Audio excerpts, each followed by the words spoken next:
آیت اللہ شیخ قدوسی کہہ رہے ہیں کہ نیہاوند ایک علاقہ ہے، وہاں کے ایک مومن نے ایک دفعہ کھانے کی مجھے دعوت دی. میں کھانا کھانے کے لیے گیا، لیکن کھانا کھانے کے بعد ایک ایسا خمار دماغ پہ میرے سوار ہوا کہ مجھے نیند آ گئی. نماز شب تو کیا ملتی، نماز فجر بھی قضا ہو گئی. آیت اللہ شیخ قدوسی نے بیان کیا.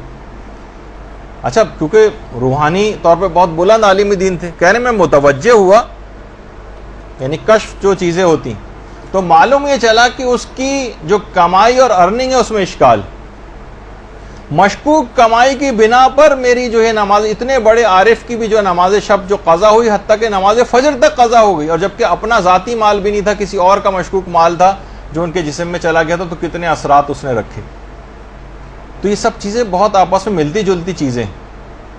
اور اصفہان کے جو ایک مبلغ تھے حجت الاسلام سید محمد حسین مدرس، انہوں نے بھی ایک واقعہ نقل کیا کہ وہاں کے طلباء نے ایک دفعہ جشن منعقد کیا تھا عید زہرا کے سلسلے میں، اور آخوند ملا کاشی بہت بڑے عارف اور عالم اس زمانے میں تھے، ان کو بلایا. اچھا، آخوند کاشی کے متعلق یہ بات بتا دوں کہ آخوند کاشی وہ تھے کہ جو اپنی ہر مستحب نماز تک کے قنوت میں دعائے ابو حمزہ صومالی پڑھتے تھے. آخوند کاشی، اللہم صلی اللہ علیہ وسلم.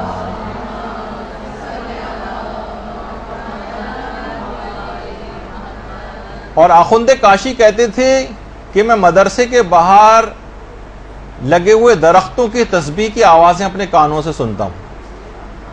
اور ان کے جو شاگرد تھے وہ کہتے تھے، جن کا ایک واقعہ میں ایک دفعہ پہلے بھی پیش کر چکا ہوں، کہ جب ہم گئے تو ہم نے دیکھا کہ آخوند کاشی جہاں پر نماز پڑھ رہے ہیں تو اطراف کی جتنی دیواریں وہاں سے بھی تسبیح و تحلیل کی آوازیں بلند ہو رہی ہیں. اتنا بڑا عارف یہ دعوت جشن میں آئے، 9 ربیع الاول کا تھا، کافی رات تک جشن میں رہے اور دیر سے گھر پہنچے.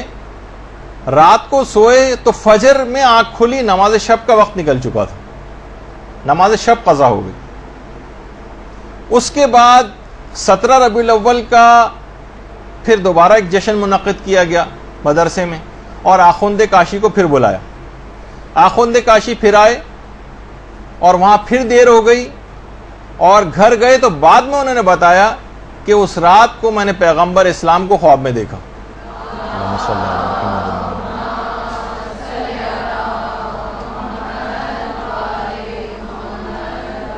اس سے پہلے عید زہرا والے پروگرام میں گئے تھے جب نماز قضا ہوئی. اب تو نماز قضا نہیں ہوئی، سو ہی رہے تھے کہ پیغمبر خواب میں آ گئے اور کہا کہ اس سے پہلے میں نے اپنی بیٹی فاطمہ کی خوشنودی قلب کے لیے تمہاری اس رات نماز شب نہ پڑھنے کے عمل کو معاف کر دیا تھا. آج پھر سو رہے ہو، اٹھو اور نماز شب پڑھو. پیغمبر اسلام نے آخوند کاشی کو سرزنش کیا کر کہا کیونکہ عید زہرا کا پروگرام اس رات تو میں نے اپنی بیٹی کی خوشنودی قلب کی وجہ سے تمہیں چھوڑ دیا تھا، لیکن پھر دوبارہ وہی غلطی کرنے جا رہے ہو. تو راتوں کو دیر تک کے ایسے پروگرامز کے جس کے نتیجے میں آپ کی عبادات متاثر ہوں، آپ کے واجبات متاثر ہوں، ان لغویات، یہ تو خیر بہت ہی نیک کام تھا، لیکن اس کے باوجود بھی عبادات بھی اگر آپ انجام، جیسے بہت سے لوگ پوری رات ایک شب بیداری جو ہوتی ہے اور ماتم ہوتا ہے وہ عبادت میں رات گزار رہے ہیں، لیکن نماز فجر اس کے بعد قضا کرتے ہیں. تو مستحب نمازیں بھی اس کا پیش خیمہ نہیں ہونی چاہیے کہ آپ کے واجبات قضا ہو جائیں، اور جن کا مقام اور بلند ہوتا ہے ان کے لیے ان کی نماز شب بھی قضا نہیں ہونی چاہیے. تو پیغمبر نے آ کر سرزنش کی. ائمہ خود کتنے زیادہ اس کے پابند تھے کہ امیر المومنین کی جو ایک کنیز تھی ام سعید، وہ یہ بات بیان فرماتی ہیں کہ تمام شب امیر المومنین عبادت میں مصروف رہتے تھے، اور رمضان اور غیر رمضان سب امیر المومنین کے لیے برابر تھے، سب برابر. اور ابھی شب ضربت آج ہی کی رات کو ہے. جب مسجد کوفہ کے لیے نکل رہے تھے تو آسمان کی طرف دیکھ کر امیر المومنین نے یہ بات کہی تھی کہ اے صبح گواہ رہنا کہ کبھی ایسا نہیں ہوا کہ تو طلوع ہو رہی ہو اور علی سو رہا ہو. درود بھیجئے محمد عالم.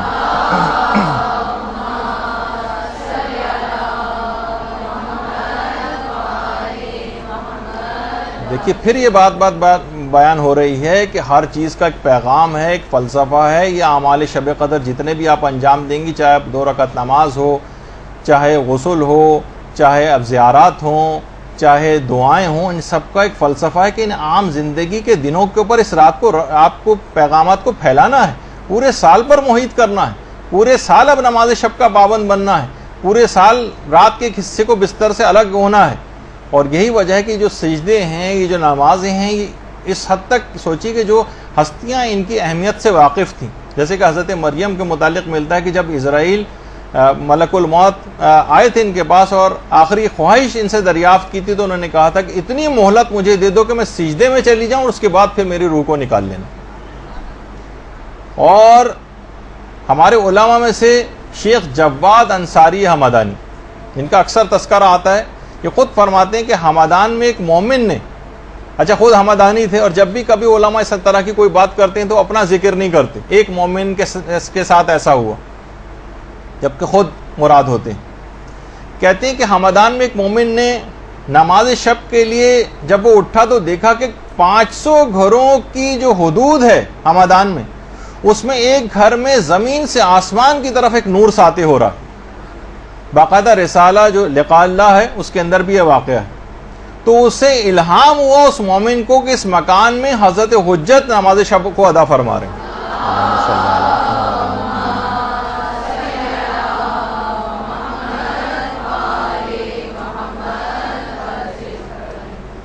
دیکھیے امام کی نماز شب کا گفتگو آپ نے سنی، آپ نے درود پڑھا امام پر، اس سے سبق کیا حاصل کیا؟ کتنوں نے عہد کیا اس بات کو سن کر کہ ہم حضرت حجت کی اس عمل کی پیروی کریں گے آج سے اور نماز شب کے پابند بن جائیں گے. طریقہ کار وہی رکھیے گا تاکہ بیچ میں سے ایک دم سے 11 رکعتیں پڑھنی شروع کر دیں گی تو اگلے دن سے نہیں پڑھیں گے. 1 مہینے تک 1 رکعت، اس کے بعد پھر 3 مہینے تک 3 رکعت، اور اس کے بعد پھر آپ بڑھاتی چلی جائیں گی تو کوئی طبیعت کے اوپر بار محسوس نہیں ہوگا.